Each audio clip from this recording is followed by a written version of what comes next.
Have you ever felt that you are trapped in poverty? It's like a room without an escape door. It's like you have tried all you could, but you don't seem to get out. But in this video today, I'm going to show you how you can escape the poverty programming trap. Yes, I said poverty programming trap because poverty cannot exist in your experience unless it first exists in your expectation or in the expectation of someone that was responsible for you while you were growing up in the world. Now, what we have to understand first is that poverty is a mindset just as wealth is a mindset. Now, there's a video we made that is on our YouTube channel. It's attached to this link where we talk about the rich, the poor, and the middle class. Now, it is not the amount of money they have that makes the difference. What makes the difference is what they think and what they think that the primary purpose of money is. The poor, the rich, and the middle class have a different mindset about the primary purpose of money. That is why the poor, each time they receive a paycheck, it turns to a transfer day. They start paying bills, quickly start paying bills until they realize that the money is all gone. On the other hand, the middle class think that the primary purpose of money is to buy what they can afford, maintain good credit facilities so they can get enough loan to buy what they can still afford. But the rich think that the primary purpose of money is to make more money. The rich believe that the primary purpose of money is to use that money to create more money before spending the money in their hand. This is simply the programming that makes the difference between the rich, the poor, and the middle class. But why do we actually talk about programming? Now, we talk about programming because we cannot behave consistently in a way that is inconsistent with our programming. Your programming produces more results than your conscious thinking does. It's like something that is ingrained in us. Now, you can change your programming. If you are programmed for poverty, you will remain poor until you change your programming. So what I'm going to do in this video is to show you how to escape the poverty programming trap. So what is the first thing you need to do?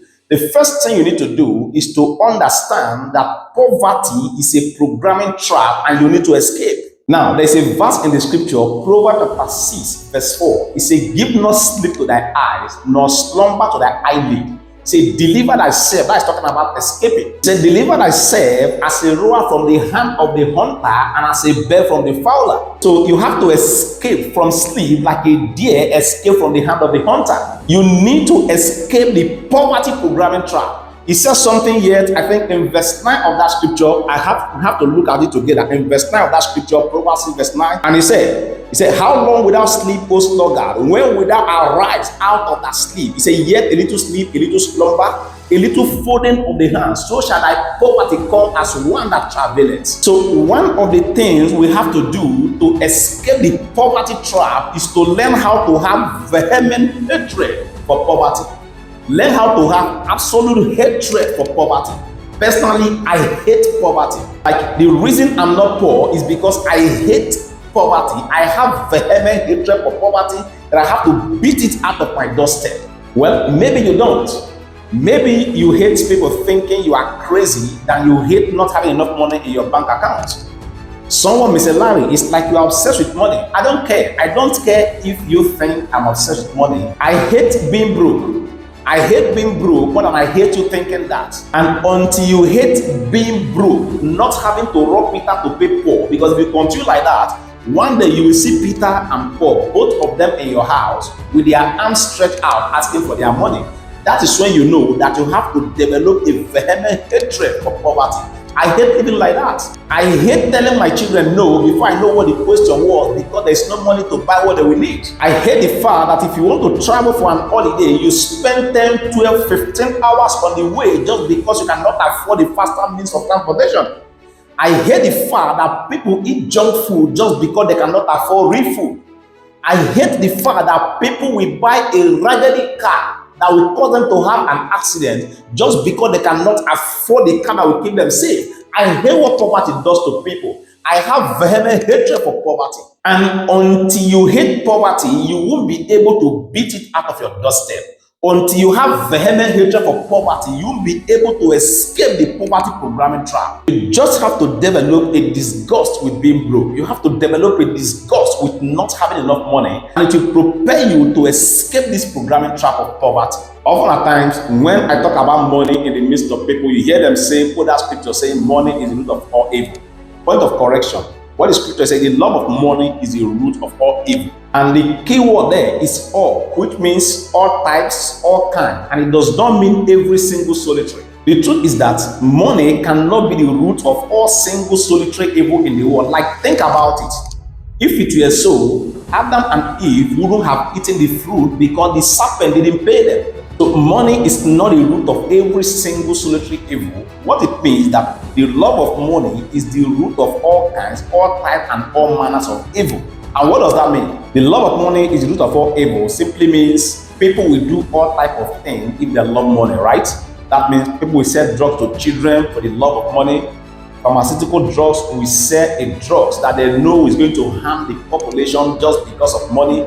The tobacco company will sell tobacco to people just because of money. So therefore, the love of money is the root of all kinds, all types, and all manner of evil. So that's what it means. So if you want to put it, you put it in the right context. Anyway, that's by the way. I hate poverty, and I love the fact that it's disgusting to me.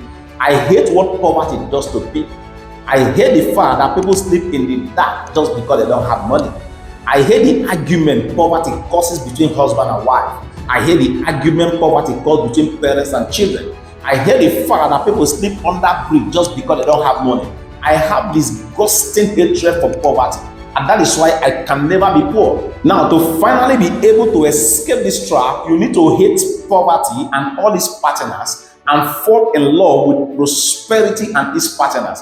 Now, I'm going to give us some partners of poverty to hate and some partners of prosperity to fall in love with so you can finally escape this trap. Now, the first partner of poverty is sleep and laziness. The Bible says, love not sleep, lest thou come to poverty. Someone may say, but Larry, you sleep? Yes, I sleep because it's essential. I love the way sleeping makes me feel. I like feeling rested more than I like feeling tired, but I don't love sleep. Sleeping is not an objective in itself. It's an objective for an objective.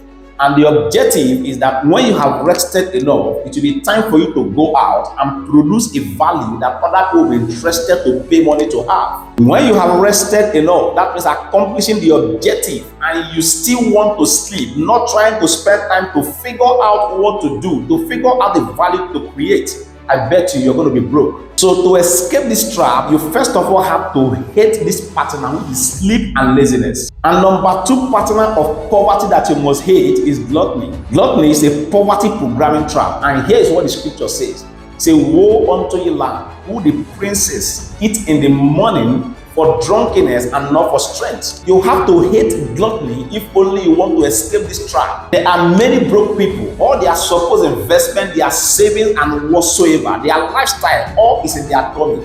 When you eat too much, you don't have enough energy to go out and fight poverty. So you must hate gluttony if only you want to escape this poverty programming trap. And the number three partner of poverty that you must hate in this video is drunkenness. There are people that spend more time in the bar than the time they spend figuring out how to make money. Now, all these partners of poverty are self-indulgence and they create poverty. And what do you think that creates wealth? What creates wealth is simply service to other people. Wealth is simply the ability to create value for someone other than you. That is wealth. That means the greater your ability to create value for a larger number of people, the wealthier you become. So these are the partners of poverty that you must hate to escape the poverty programming trap. Now, to be prosperous, you must fall in love with partners of prosperity. And number one partner of prosperity is diligence. He said, the hand of the diligent shall make him rich, but the hand of the sluggard shall be under tribute. So you must fall in love with diligence. And number two is service to other people. Do you realize that all the money you desire to have is in someone else's pocket? And they will happily hand it over to you if you can give them something they desire more than they desire that money. How cool is that?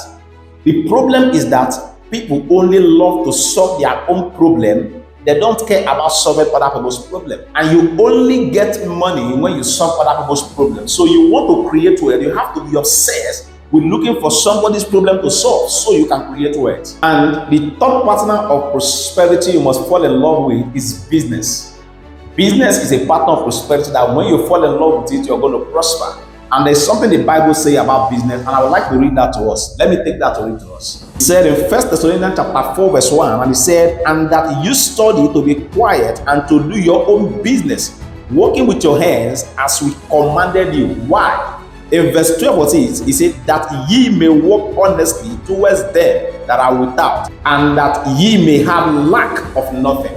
So when you hate poverty and its partners, and fall in love with prosperity and its partners, you will definitely escape the poverty programming trap, and you will fall into your realm of abundance.